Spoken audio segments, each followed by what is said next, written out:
Nous étions évidemment très nombreux, depuis longtemps, à attendre Kaamelott au cinéma. Nous étions très nombreux à attendre également Kaamelott sur grand écran en 2020. En vain, pour les raisons que vous connaissez. Nous sommes encore plus nombreux et impatients à attendre Kaamelott sur le grand écran en cet été 2021. Et là, je pense que le rêve est sur le point de devenir réalité. Alors pour vous communiquer notre enthousiasme et vous le transmettre, nous avons invité, pour ceux qui nous écoutent et qui nous regardent aujourd'hui, le papa de Kaamelott, quoi. Voilà, le père fondateur, le maître absolu de Kaamelott avec nous. Ça, c'est des termes que j'utilise pas moi-même, mais bon... Mais moi, je peux me permettre. Vous pouvez vous permettre, absolument. Bonjour Alexandre. Bonjour Vincent. Alors, à quel moment l'idée d'un long métrage de cinéma est apparue pour la première fois? Alors, Kaamelott, pour moi, ça a toujours été... Il y a deux mondes de Kaamelott. Il y a le monde de la saga, celle qui raconte l'histoire et qui a une fin. Et puis, il y a le monde des choses que j'écris et qui ne font pas progresser la saga. Mais ça peut être parallèle à la saga. Ce que j'appelle la saga, c'est-à-dire la suite de la série dans sa totalité, et les 3 films que j'aimerais faire, maintenant il y en a déjà un, j'aimerais faire les 2 autres, ça constitue la saga et ça se termine à la 3. Et ça, c'est un truc que je sais depuis assez longtemps, depuis toujours pratiquement, qu'on se termine par ces 3 grands chapitres, ces grandes 3 pages tournées qui finissent l'histoire que je dois raconter. C'est venu assez tôt, avant que la série soit finie en tout cas. Donc, Kaamelott au cinéma, pour moi, c'est plus simple. C'est plus simple parce que si d'un coup le monde est vaste, si d'un coup il y a des frontières, si d'un coup il y a des déserts, il y a de la mer, il y a de la neige, il y a des monstres, il y a des châteaux, et que d'un coup on les sent et qu'on les voit et qu'elles prennent cette ampleur dangereuse pour tous mes petits gars qui ont du mal un peu et qui peinent, c'est plus facile de dire qu'ils peinent, puisque le contraste est beaucoup plus évident. Donc le cinéma pour Kaamelott, c'est presque, en tout cas j'ai trouvé son écrin le plus... alors il demande beaucoup de travail parce qu'il est dur à... Enfin il faut faire des trucs qui ont un peu de gueule, mais en revanche la comédie prend presque encore plus de sens qu'avant dans cet environnement-là. Où est Arthur Pendragon? Un gars pas bien grand, blanc comme un cul. Oh, ça me dit rien. 10 ans qu'on n'a plus vu son pif. Il est cané, le fils Pendragon, on le sait tous. Évidemment qu'il est pas mort. Ça fait 10 ans que je vous le dis, gros salsifis. Mon Dieu. Par tous les saints.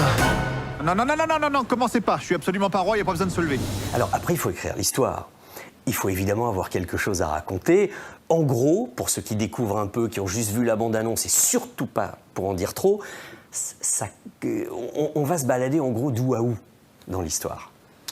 Alors, la fin de la série s'arrête sur Lancelot, le méchant qui a pris le pouvoir et qui est un tyran qui fait régner sur le royaume de l'ogre la terreur.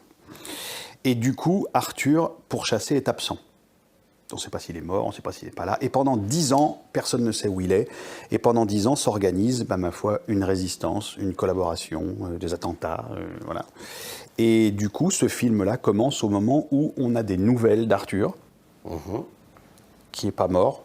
Est-ce qu'on peut vraiment appeler ça un spoil? Non, quand même, je suis dans la bande-annonce. Non, parce que c'est les premières minutes. Ouais, hein. Non, voilà. Ça spoil rien. Bon, allez, on spoil rien. Mais on sait que ça commence comme ça. Voilà, donc on a des nouvelles de ce garçon. Et évidemment, à un moment donné, pour moi, le film représente un chapitre un peu franc. On termine quand même à un moment où il a, on va dire, bouleversé la situation qu'il a trouvée en arrivant. Est-ce qu'on peut parler des copains, des amis comédiens? Parce que j'imagine que quand on porte à l'écran un sujet comme celui-ci, il faut être entouré, supporté de gens formidables, et ils sont formidables. Ça commence avec Guillaume Gallienne, et d'entrée, on se dit « Waouh !» Ah, mais franchement, hein. Pourquoi croyez-vous que j'ai mis Gallienne dès le début? C'est pour mettre tout le monde d'accord. Vous savez, les gens se disent « Ah, oula, faut qu'on écoute parce qu'il y a un patron. » Je suis allé le voir un jour pour boire un café avec lui, il sortait de la Comédie Française.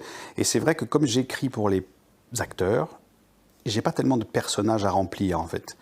Je fais pas de casting. Donc, j'ai quand même besoin de leur accord un peu à l'aveugle. C'est-à-dire qu'il faut demander à Guillaume Gallienne, est-ce que tu veux venir travailler avec moi? Mais et il n'a pas plus en moi. Oui, parce que si jamais il me demande, mais oui, fais-moi lire quelque chose, ah, ben, je suis bien embêté, j'ai rien. Donc, bon, Guillaume Gallienne avait, et je suis bien tombé en tout cas il avait la curiosité de venir voir ce que ça donnait. Et du coup, en parlant avec lui, et comme pour tous les autres finalement, j'ai commencé à comprendre ce que ce garçon allait nous raconter, quel archétype il allait endosser et dans quelle fringue il allait se mettre pour venir aider à cette histoire-là. Et notre ami Alain Chabat. Absolument.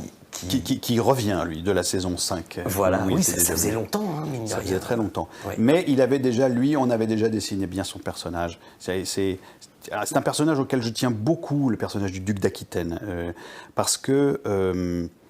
Et je l'ai remis dans les bandes dessinées aussi de temps en temps, c'est-à-dire qu'en fait c'est un chef de guerre, en tout cas c'est un monarque, mais c'est un chef de guerre aussi qui n'aime pas la bagarre, qui s'inquiète pour ses équipes. Il ne veut pas qu'ils se battent trop, il ne veut pas qu'ils prennent froid, ses soldats, il ne veut pas les envoyer au casse-pipe.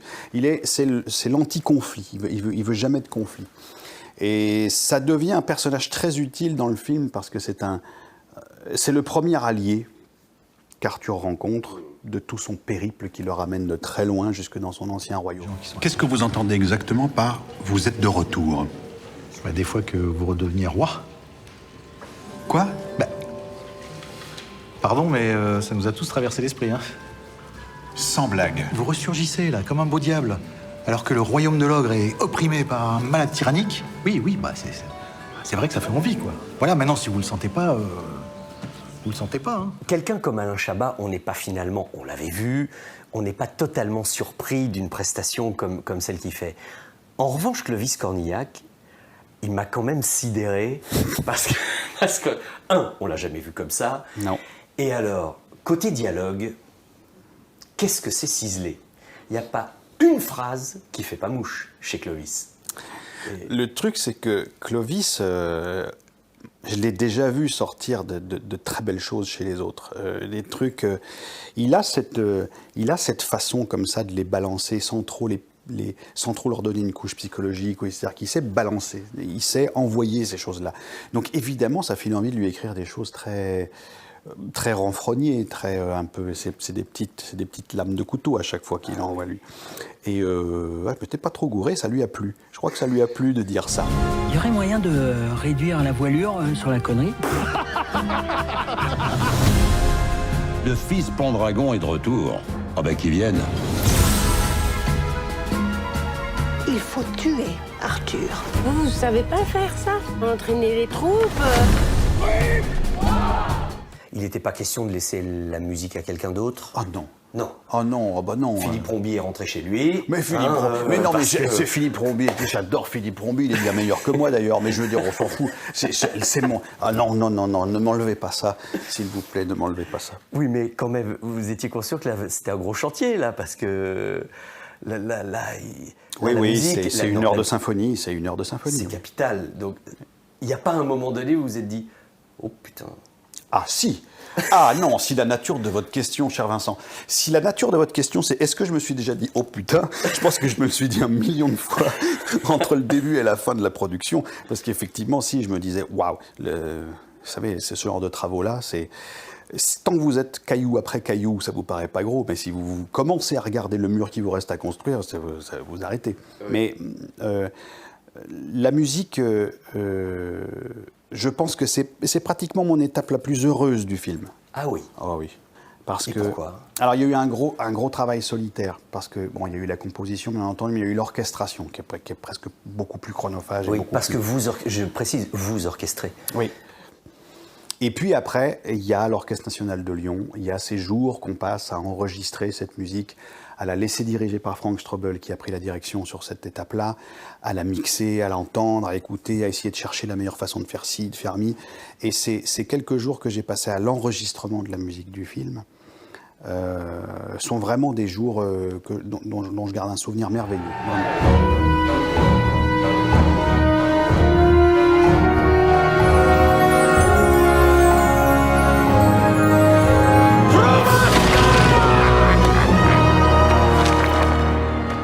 Référence chez vous.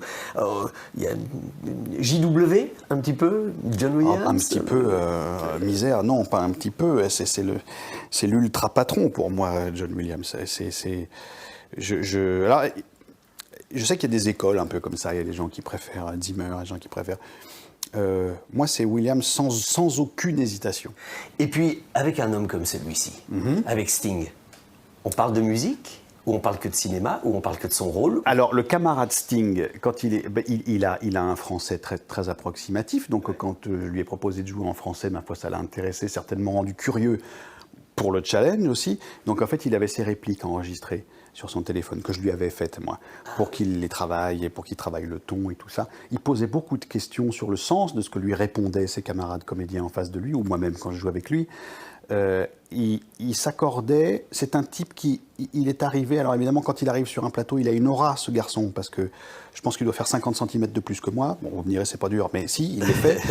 Il y a un côté, bon évidemment, il arrive sur un plateau, il impose quand même quelque chose d'énorme. Il y a 50 ans de tube, il y a un son, voilà. Il est Sting. Et une classe à lui en plus de ça, et du coup, tout ça s'est transformé en la présence extrêmement pudique et discrète d'un garçon très travailleur, pointilleux, méticuleux, qui s'occupe de bien faire les choses au mieux, et effectivement, qui a besoin de choses de musicien, qui a besoin d'entendre le rythme, qui a besoin d'entendre le dessin de sa réplique, qui a besoin qu'on parle du temps de la pause qu'il va prendre pour profiter de telle chose avant de repartir, etc. Donc, complètement, il travaille comme un musicien. Ah ouais, donc on est vraiment dedans. Décidément, Kaamelott est vraiment un film d'acteur et de musicien, non? C'est un beau compliment.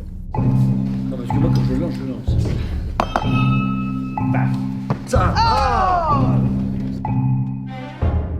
Pour conclure, Alexandre, est-ce que ce premier volet est annonciateur du début d'une grande saga cinématographique? Ce premier volet, c'est le premier gros chapitre d'une saga qui se termine en 3 gros chapitres. C'est en même temps la suite de quelque chose, mais c'est surtout un nouveau début. Je le ressens comme ça, je le présente comme ça aussi un peu, parce que j'ai l'impression qu'on peut... On peut y aller sans... On n'est pas obligé d'avoir vu la série pour tout ça. On peut aller mettre un pied dedans. Pour ceux qui sont curieux de savoir à quoi ressemble Kaamelott, on peut y aller.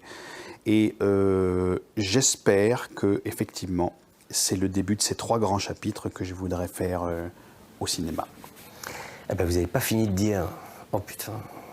Ah oui, là il va y en avoir quelques-uns. Je ne vous cache pas qu'il va y en avoir quelques-uns. Vous nous tenez au courant de la suite? Avec grand plaisir. Mais déjà, 21 juillet... Oui. Il faut y aller directement. Ce serait pas mal, oui. Mais ça serait pas mal et c'est un beau cadeau à se faire. En tout cas, merci pour le cadeau d'être venu nous en parler aujourd'hui. Merci Vincent, merci beaucoup. Bon, vous faites 200 pas sur le chemin et vous montez la garde au cas où quelqu'un approche. Approche sur le chemin? Vous faites 200 pas sur le chemin et vous montez la garde. Et s'il y a personne qui approche, on revient. Non, vous montez la garde.